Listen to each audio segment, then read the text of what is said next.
What if you think you got what it takes, get the hell out there. Don't put yourself a time limit. You know, some people say, if I don't do it in 5 years, I'm going to quit or whatever. So when I came out here, it was all in. You know, if I said 5 years, I wouldn't have been here. I would have been back in Chicago working at Motorola. Who knows? Yeah. So family's always been really, really key to my success.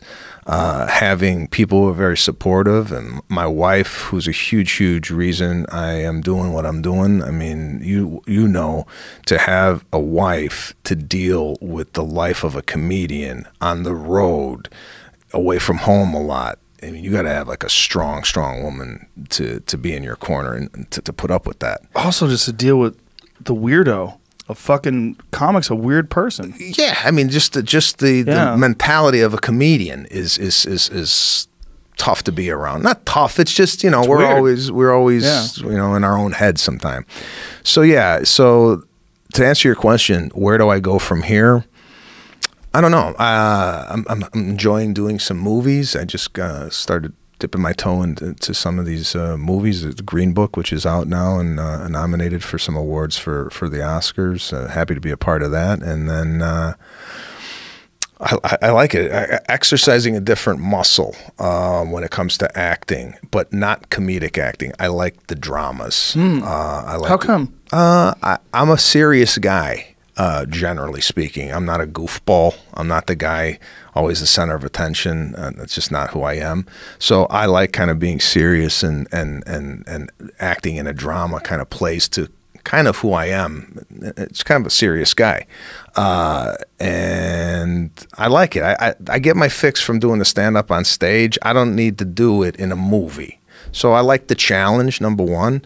And number two, I just like to do different things, a little bit outside the box. So I like doing. I mean, did this gangster movie coming out with Scorsese and no shit. Yeah, it's what is that? It's called. You got to work with Scorsese? Yeah, so it's called The Irishman. Shit. The Irishman. What is it about? It's about basically Jimmy Hoffa and how they killed him. This guy, De Niro, plays the Irishman. Jimmy Hoffa is played by Pacino. Pesci's in the movie. So, and I played Crazy Joe Gallo.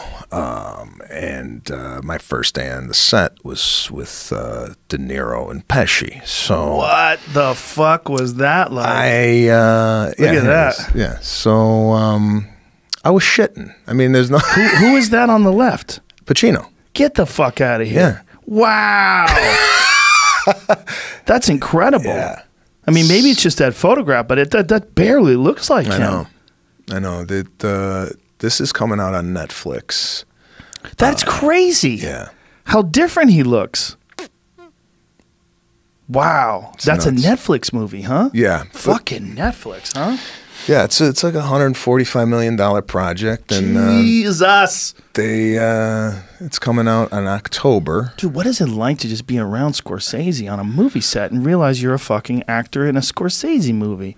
That's got to be. I mean, that is about as high level as it's like either Francis Ford Coppola, Scorsese. There's like a few people that if you're on a set with them, you know, Kubrick when he was alive, it's like holy shit. That was a holy shit moment for me.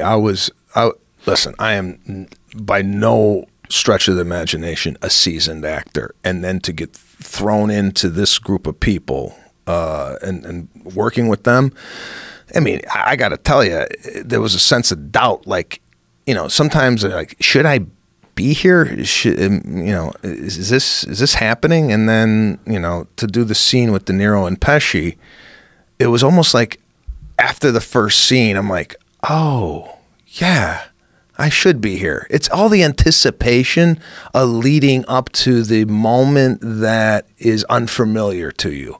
Then once you do it, you feel like, man, that was all in my head. And I made it sound like it was going to be, you know, because I always think in the negative too. I always think, oh, I'm going to screw this up. And this, yeah. That's what motivates me. I never look in the positive. I always come from a negative place. But once I did that first scene with them, and these guys were more than helpful. working with them. I mean, Scorsese, when he came out, it was friendly, nice. You know, it was encouraging to be around that kind of positive energy. Did you have a hard time sleeping the night before? Oh yeah, I didn't sleep. I don't think for the first week leading up to the scene, because I knew it was going to be with De Niro and Pesci. What they did was they took Gotham Comedy Club in New York City and they made it the Copacabana, which I thought was fitting because Gotham Comedy Club is kind of where I did all my stand-up in New York. I didn't really do any other club but Gotham. And then here, great club. Mazzilli brothers who run it are Love those fantastic guys. And they transformed the Gotham Comedy Club into the Copacabana. And Don Rickles is played by Jim Norton. No shit. So I'm watching him on stage with. It's just crazy. I mean, it's like Norton's a perfect Rickles. I'm just thinking about that. He's perfect for that. He really did a fantastic job. Really, really did a great job. I mean, even his smile is almost like Rickles-esque. Yeah, they gave him Look at him. Oh, that's fantastic. Great casting. Great casting. Wow. I mean, come on. So, who the fuck else would be better? You had to get him fat. Did they fatten him up? Yeah, they fattened him up. Did they give him makeup to fatten up, or they make him eat? They made him. I think they made him bald, and they gave him a fat suit. No shit. Yeah. Wow. So that's amazing. I mean, the Jim Norton's a guy known for over 20 years, and now I'm sitting there watching him as Don Rickles in a movie. It was just blowing my mind. Just blowing my mind. But this thing is going to be, I can't wait to see it. I didn't see any of the movie, even when I was doing it. I didn't even look at what I was doing. So yeah, I'm really excited to see what this thing looks like. God damn, that's phenomenal. What a milestone. A movie with De Niro, Al Pacino, Joe Pesci, a fucking Scorsese film. Harvey Keitel's in it. Holy shit. Bobby Cannavale's in it. Dude, Harvey Keitel. A lot of people never saw The Bad Lieutenant. Have you ever seen The Bad Lieutenant? I've never seen it. Oh, my God. Look, Good. Harvey Keitel's been amazing in virtually everything he's ever done. But The Bad Lieutenant is one of those movies that's so fucked up and so crazy that it was about a bad cop, like a fucking really bad cop. Oh, okay.